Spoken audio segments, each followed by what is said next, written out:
I don't know who I am. I don't know how people see me. And, I just want to keep living my life and living my truth. But I sometimes worry, like, where is that going to take me? Sit back and relax as today's program guides you through all things pop culture and the deepest corners of the internet. Warning, may cause brain rot.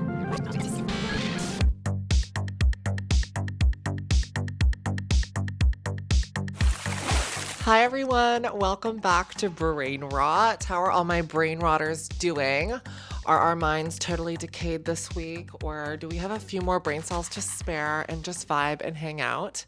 Also, quick shout out that if you are listening to this podcast and you're driving or doing any activities where you can't watch the video, we are available on Spotify and Apple Podcasts and pretty much everywhere where you can listen to podcasts. It is the heat of summer here in Toronto. I have been sweltering and dying, but not only just because of the heat here, which is like a humid, smothering blanket gagging me 24/7, but I've been sick for like the past week, and so that's been really shitty. And I hate having, especially a summer cold, because you just want to go outside and enjoy life. But yes, I was sick for like just over a week, I want to say. Just sinus issues, stuff like that. I wasn't feeling myself, so that's why this week's podcast is a little bit late, but I am happy to be back here with you guys. We're going to get into it today. I have so many different topics and things that I want to talk about. And just off the top, I want to remind you guys that the book club I'm doing on this podcast is going to be having its first little book review moment, which is Blood and Ash by Jennifer L. Armentrout. And I'm going to be diving into that in the next podcast. So if you've been following along, whether you've been doing Audible or you've been doing your library books or you went to your bookstore and bought it, just be ready for that because we're going to dive into that. And I'm also kind of wondering, you can let me know in the comments if we're doing like a book club. I want it to be kind of interactive. So I'm like, should I also do like a live stream in tandem? Like I'll talk about the book in the podcast a little bit, but I'll also maybe do a live stream as well. And we can like live chat about the book and what we think about it, our reviews and our thoughts. Cause I think it's so fun when you finish a movie or you finish a book and you're really passionate about it to just share your perspectives. And as someone who also loves to write, I always feel inspired no matter what I read, whether I liked it or didn't like it. It inspires me because I can think, oh, I would have done things differently. I would have done them this way. Or I'm just like flabbergasted and inspired and like, damn, like that was amazing. Like I could only hope to write something like that. So definitely something I'm considering. Let me know what you guys think down below. Off the top, I want to jump right into music. It's something I haven't talked about too much in the last few episodes, but there is a lot of exciting things happening in music right now, at least to me, and stuff that I'm interested in. Charlie XCX came out with her album Brat, which I absolutely love. I am not like the number one Charlie XCX stan. I've never been like super crazy for her. I do think she's so talented and such a great songwriter and producer, and she has a very modern sound that I feel like is ahead of its time. But that being said, I was more so into her like early stuff, like the I Don't Care, Icona Pop, Boom Clap, that kind of stuff. She kind of lost me a little bit in the middle there, but I feel like now I'm like hooked again. I love Brat. I really like the Girl So Confusing song. And that song, to me, I was like so curious about it. Not only do I love the sound of it, but I love the personable stories that she's kind of diving into and sharing on this album. It's very pop, but it's also very deep, and that's like my favorite genre of music.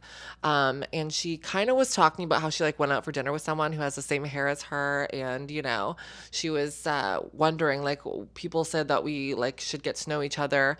We talked about music, but we don't have a lot in common. I can't tell if you like me and if you're being honest, or if you want to see me fall and you want me to fail.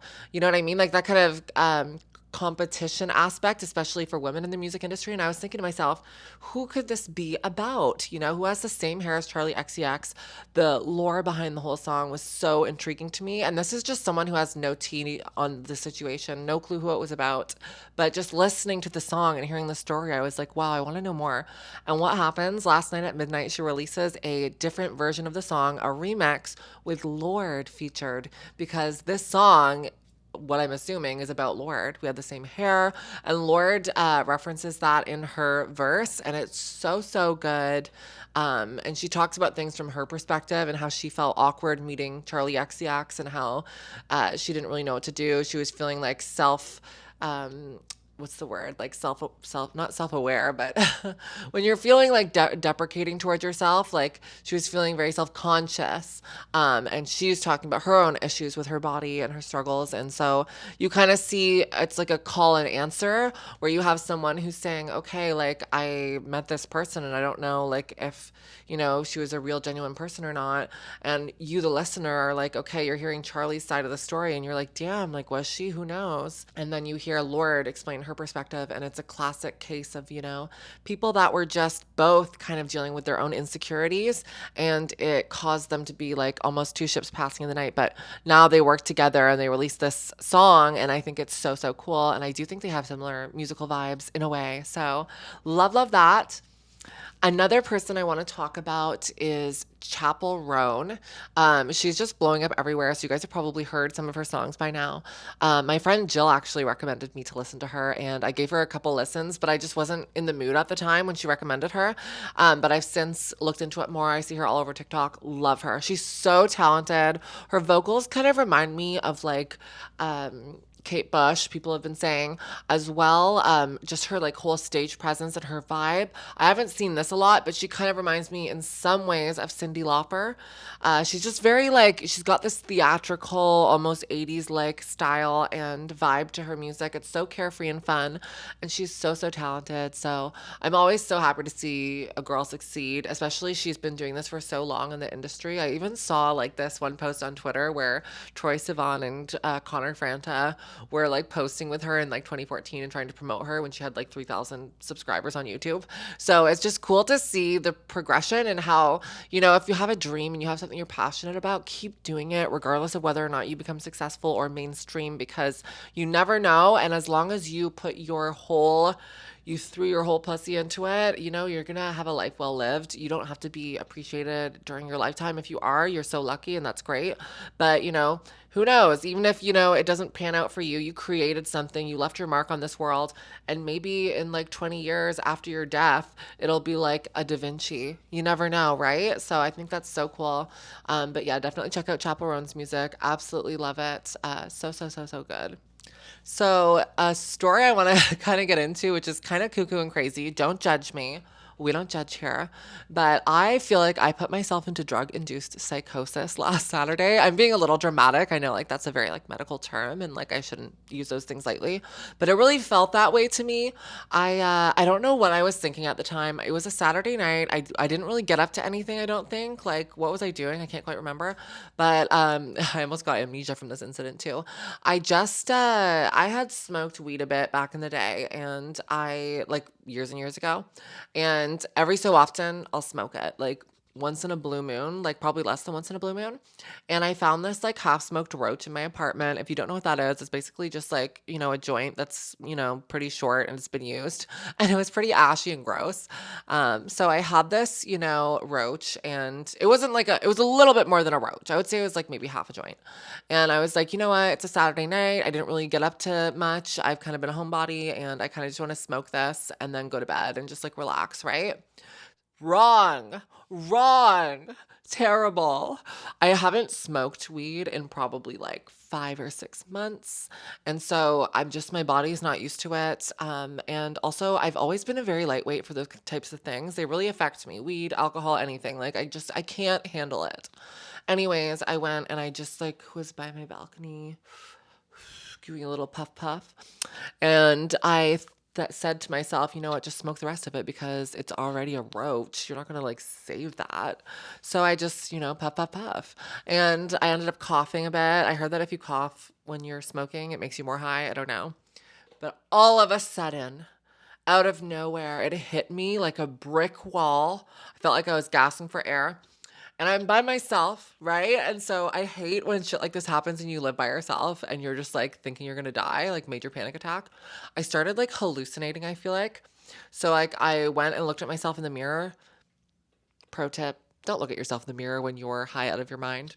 And I was like, holy shit, my eyes are so bloodshot. And I was like, damn, like this is a problem. When you like drink too much or you smoke too much and you accidentally like went overboard, but there's nothing you can do about it because it's already happened and you just kind of have to ride it out.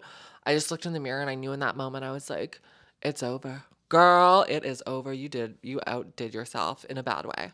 And I started looking at myself.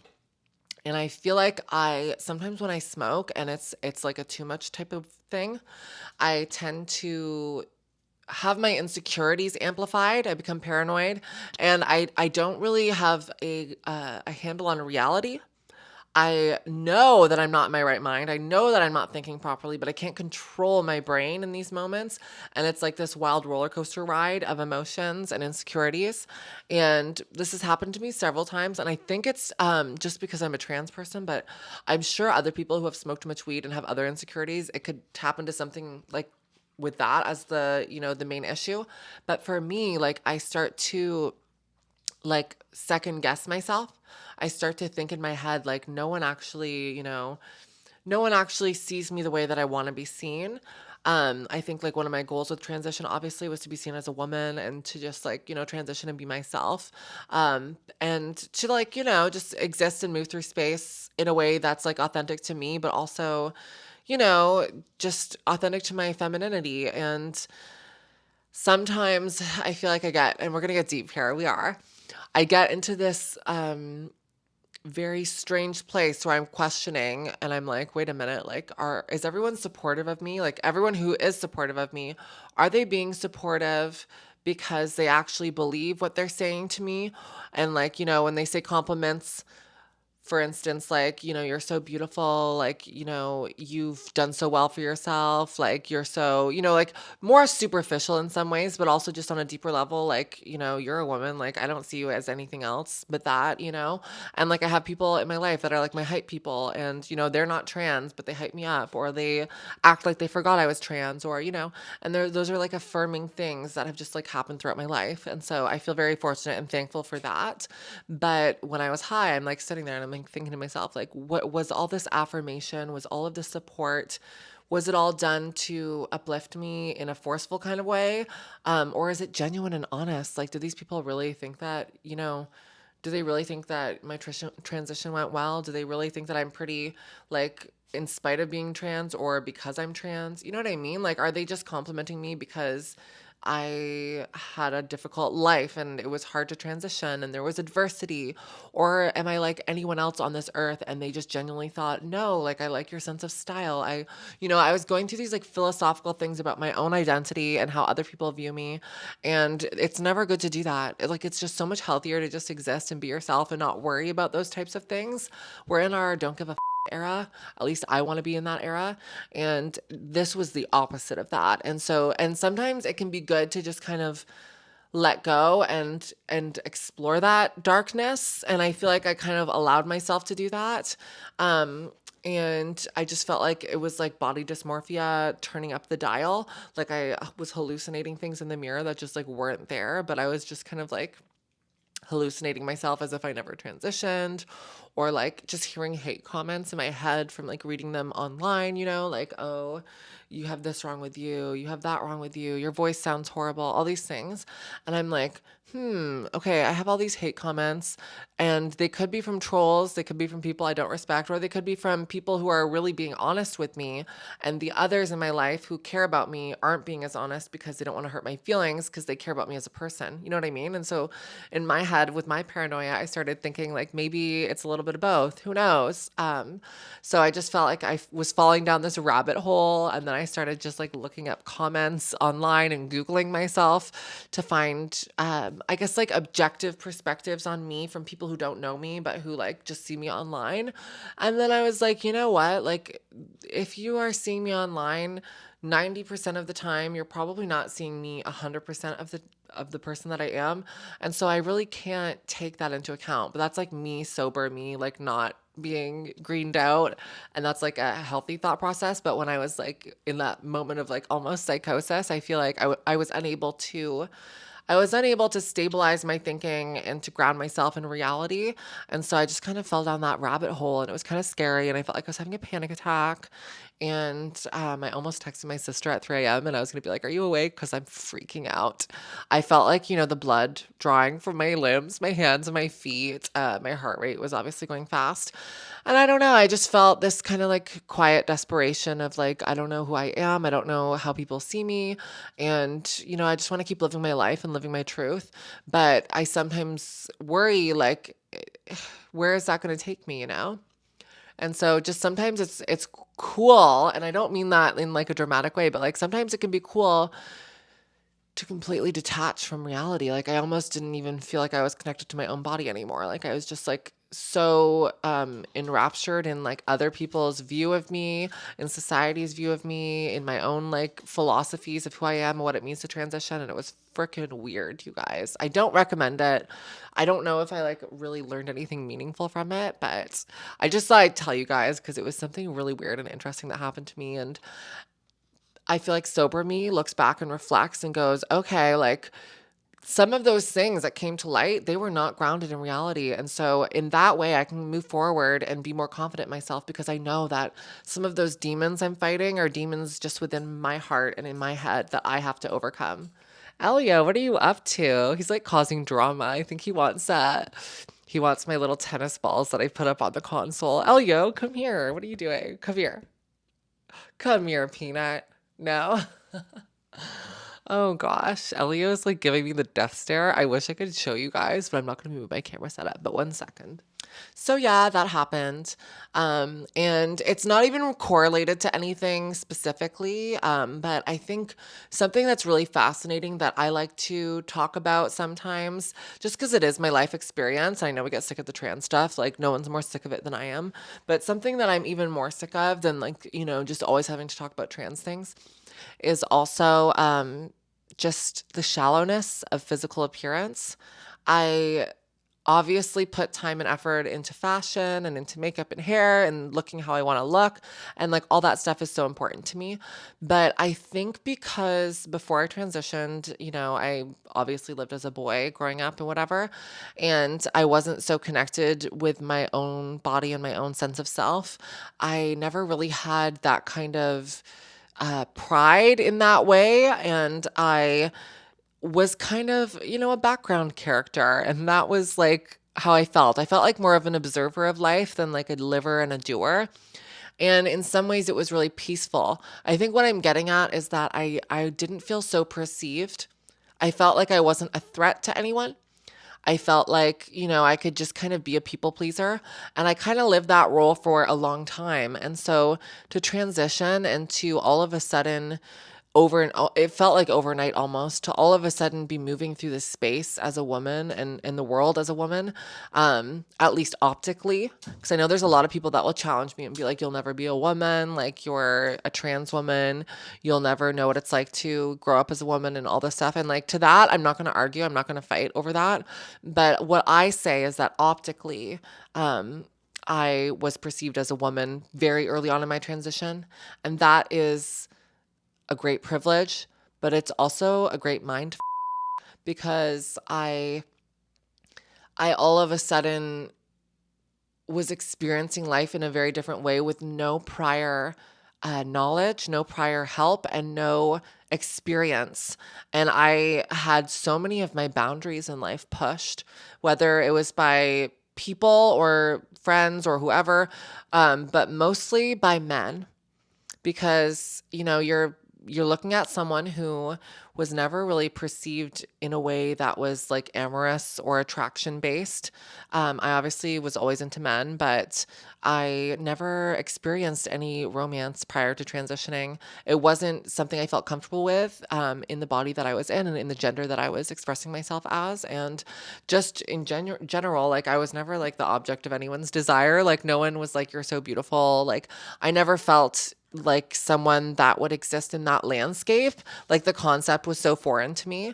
And so when I transitioned and all of a sudden, like, random men were like saying sexual things or people were like looking at you differently, it was such like a strange thing for me to go through. And I didn't really have words to describe it at the time. And I kind of had to go through it all on my own because no one else that I knew had been through what I had been through. And so I feel like I had really, really what I would call low self-esteem in the beginning of my transition, especially when it was relating to relationships and to men and to everything, because I didn't feel that I was deserving of a relationship. I had lived my whole life, not feeling like I was deserving of it. And I almost felt like, the things that made me pretty and made me desirable after transition were makeup and like hair products and clothes. Like that's what changed about me. And it wasn't so much anything about who I was in that sense. But looking back now, I can see that like what really changed about me was my confidence and my personality and my expression of myself. But I'll be honest, the shallow aspect definitely makes a difference. And I think that it gave me a different type of attention that really wasn't positive all the time. Something that I've learned throughout transition and my own version of womanhood, whatever that is that attractiveness, it can be a privilege and it can be, a tool that's used in life to gain access to places that you otherwise wouldn't have, to make friends with people that otherwise maybe not have been interested in. Like it can do so many things for you. But then the curse of it all that I've realized is that it's a shallow thing. It's also a fleeting thing.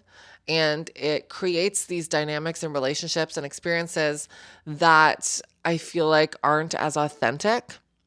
You can always form authentic relationships with people if you put in the effort. And so, like, it doesn't really matter on that spectrum. But just like a perspective that I wanted to dive into is that, if, say, you're meeting with a group of people and everyone's really gorgeous and you're gorgeous and you connect on that level, you're not really connecting on like, deeper issues and childhood traumas or, like you don't have to go that deep, but like, I feel like a lot of the relationships that I founded throughout my life prior to transition, it was just based on common interests. It was just based on, doing activities together and just like, enjoying life, watching shows, doing hobbies together, being creative, like, and looks and appearances and things like that. They were all just like irrelevant.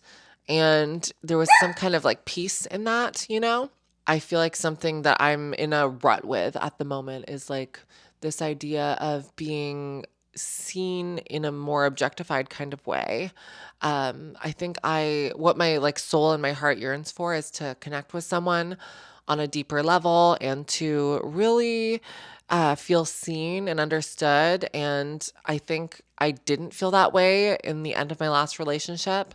I felt kind of like this desired prize for physical reasons and for like, shallow reasons, like optically, I looked good on someone's arm, but like, did they really, really deeply love me and care about the things that I cared about and see me as a person? And that can feel kind of lonely in a way. And you never really know like if a guy is reaching out to you because he just sees you as someone who's attractive or if he really is engaged with who you are as a person and like cares about you on that level and like wants to get to know you more in a deeper way, And so I think that's what I've kind of been grappling with, in my late 20s.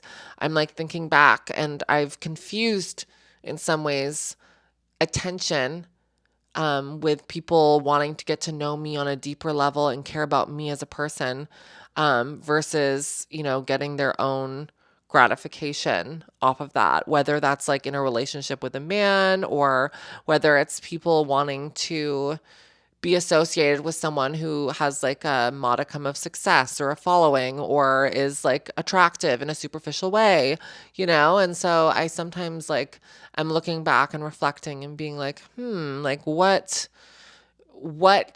do I value now going forward and how can I navigate those issues? Because there's been so many times, you guys, like specifically like going on dates, it's like very overt where like I met up with a guy and we're having this like deep conversation. Like they talk about something they're interested in. I elaborate on it. I humor them. I engage with it. I talk about, certain interests that they're intrigued by and all this stuff about them. And then when it comes to me, I'm like, okay, like I know, we're on a date together and obviously like I intrigued you enough to go on a date with you and you asked me out. Like, what about me? Like, did you find interesting about my profile or anything? And like most of the men that I go out with or that I have gone out with, they all say, well, obviously you're beautiful. Obviously you're gorgeous. So like I noticed that. And like that's kind of what drew me into you. And like, while I wanted to be like, yeah, that's like such a great compliment, it doesn't feel that great. It feels almost like I was horny and I just wanted to meet up with you and I don't actually care about anything that you're really interested in. I actually didn't even really read your profile that much. And, you just feel kind of like you're being used in a weird way, like used for your looks. And in some ways, I even question, like, do they really think that I'm like pretty? And is it just that they think like this could have been like an easy encounter for them? Or, you know what I mean? Like, is that even true? And so I just find that that's kind of sad to me. I'm not saying every man's like that, but I do notice like a pretty big pattern where men, I don't know. It's almost like if you're pretty or you put a lot of time into your makeup and your looks and whatever, it's more of a distraction to men than it is as like an opener to getting to know you deeper. Does that make sense? So I feel like going forward, I want to maybe tap less into appearances and like the social media aspect of things. Cause even the job that I do where I film myself and I like, you know, I'm kind of ranting, but I feel like I have an identity fatigue. And maybe that's also like why I had that little green out moment with the weed, is because when you edit videos of yourself, you edit photos of yourself, you go to events where people are like commenting on your outfits and like how you look and all these things, you just you get sick of it. Like, this is just my skin sack. Like, I kind of just want to like wear a sweater and sweatpants and just I'm having like a winter moment in the middle of summer, which just doesn't jive well in Toronto.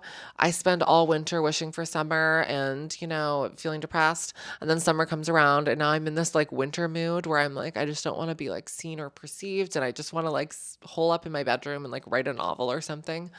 So I don't know. It's just one of those things. I'm sure I'll feel fine next week and I'll be back on my like A game when it comes to like, going on dates and stuff. But just something I've thought about. It's this like curse of like trying to look pretty while also trying to like get to know people on a deeper level.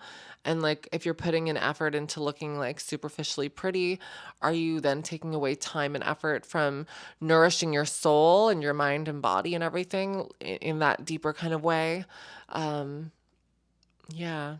So I don't know. I don't know what the answer is. I don't have one. I don't have an answer to that.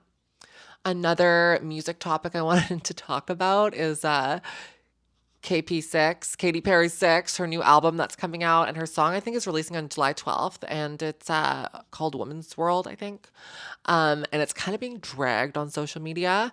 I heard that she has a 6 album deal with Dr. Luke, who is the infamous producer that has worked with Kesha and had that whole lawsuit happen and everything. So there's obviously that cloud of drama going on. So she did a couple albums with him. I believe she did One of the Boys with him, Teenage Dream, and Prism. And those are probably her 3 biggest albums of her career. And then she did 2 albums without him, Smile and whatever the other one is. I'm not even sure. And what is it called? Oh, it's the one where she like has short blonde hair and she has like an eye on it. What's it called? God, I can't remember. But regardless, she's coming out with a new album and she's re-enlisted Dr. Luke and Max Martin, who helped her with her Teenage Dream album. And so this single, a snippet has been, put out and everyone's dragging it. They hate it. They say it's garbage and it sounds like AI and it's just not good.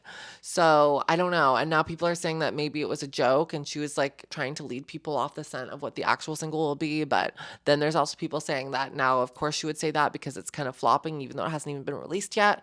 So it'll be interesting to kind of follow the developments of that. I really do hope she has a strong era because I feel like we need a little Katy Perry moment. It's been a while since she's hit the mainstream. I personally loved some of the songs she's released since, like You and I Driving Harleys in Hawaii. So I went to a few events this week, and it was a pretty busy week for me. I started off the week getting my nails done by Amanda Brown at Take My Hand in Rosedale. So sweet. I'll have to show you guys like a close up of my nails. They are so cute. I love them so much. Very neutral. It's like a Russian gel inspired manicure, and it's got little silver hearts that are like iridescent. So cute because I'm going to a lot of events and wearing like a lot of silver this year, and I just feel like it's the perfect little accent. And then I went to a moon poker event on Wednesday night, and that was really fun. I went with Emma, my friend, is working for them, and so she invited me, and it was like a launch party for the app. If you like poker, check them out. They're called Moon Poker, and it's basically like really fast poker games. You don't have to like sit and play for hours, you know? It's like micro poker games. So super fun, great branding.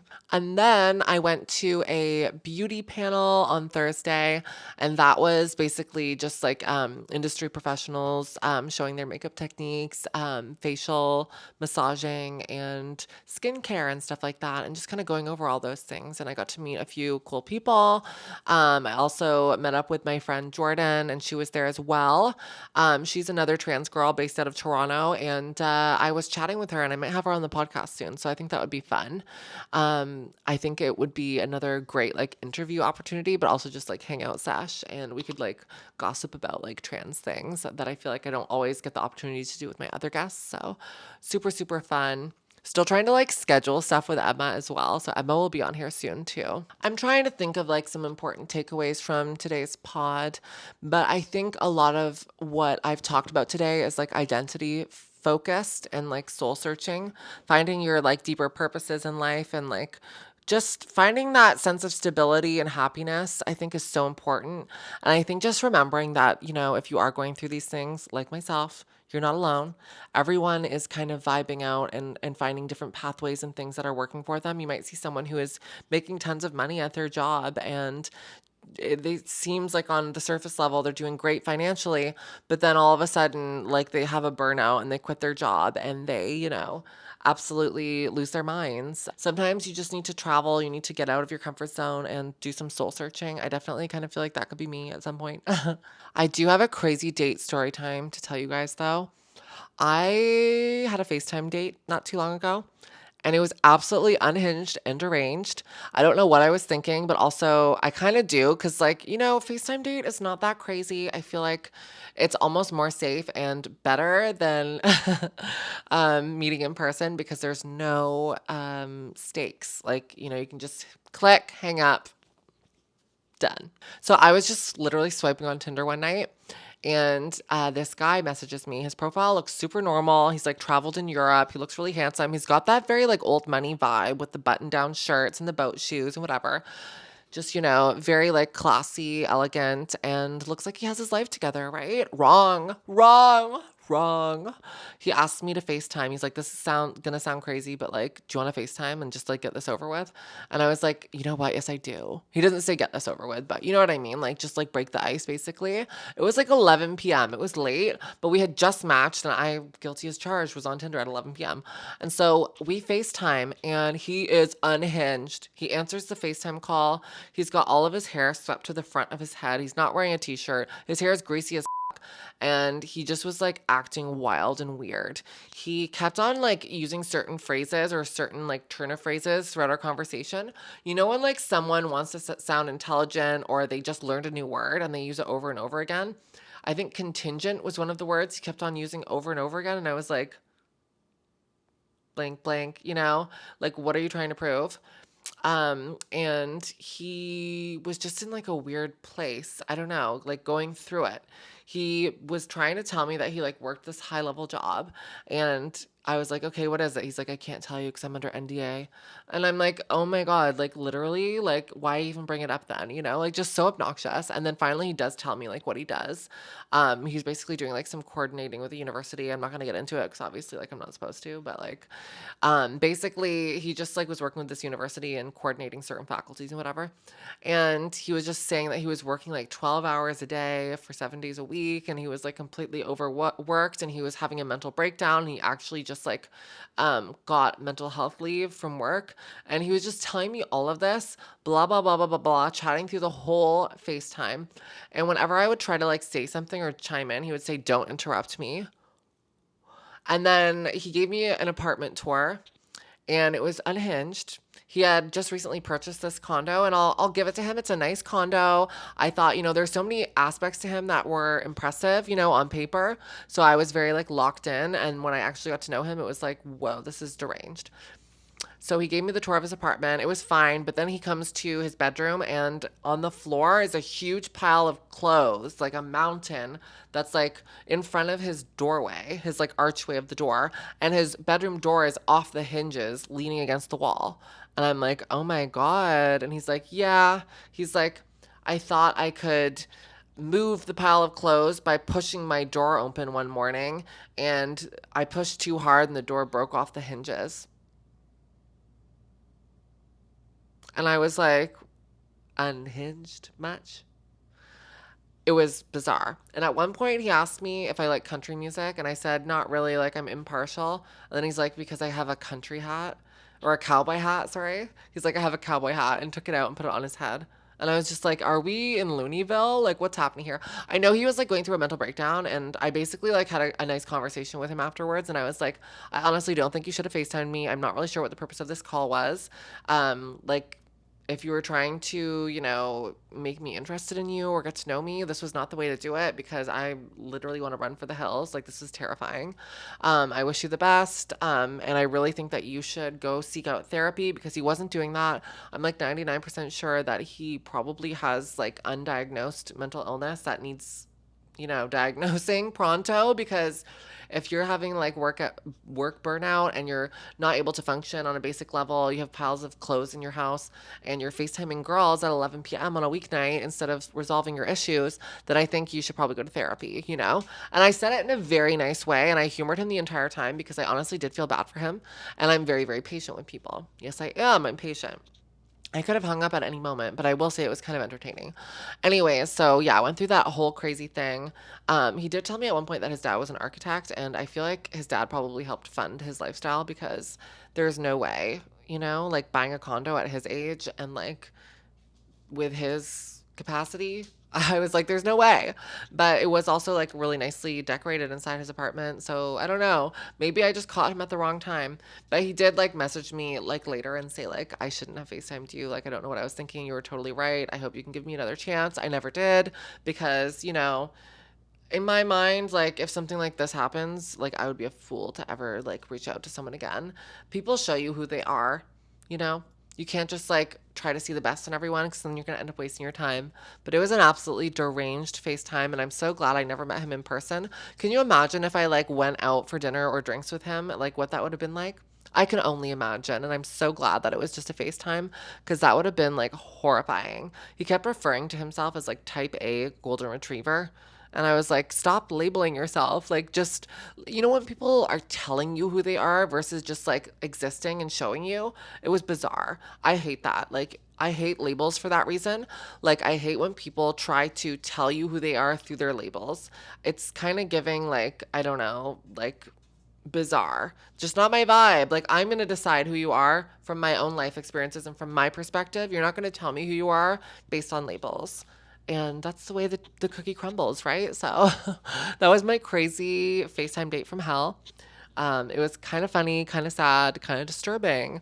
But needless to say, I will also go on another FaceTime date if the opportunity arises. I think that was just kind of unlucky. And it's not like a date. It's just like a get to know before meet in person. And thank God, dodging that bullet Matrix style. Anyways, you guys, that's it for today's podcast. I hope you enjoyed it. I'll see you next time for the future podcasts. I am going to have a guest on soon. We are going to vibe. And if you want to see me talk about certain topics or things that are happening in the world, let me know and I'll definitely dive into it. I feel like it's always fun to talk about those things and give my perspective. And as always, I always respect you guys when you disagree with me and you do it in like a respectful way and not in like a stupid cancellation manipulation kind of way. Because I find so many people these days, if you don't agree with everything that they believe in, you are considered a terrorist. And it's like, calm the F down. Like, first and foremost, we're all human beings. We're not all going to have the same life experiences. We're not going to all agree on everything. It's so important to just acknowledge the humanity first and foremost and to understand where people are coming from. I always empathize. I always try to have patience. And I always try to see the best in people and understand where they're coming from, you know? But thank you for tuning in. Happy brain rotting. We're going to have more pop culture topics for the next episode, and I'll see you guys next time. Bye.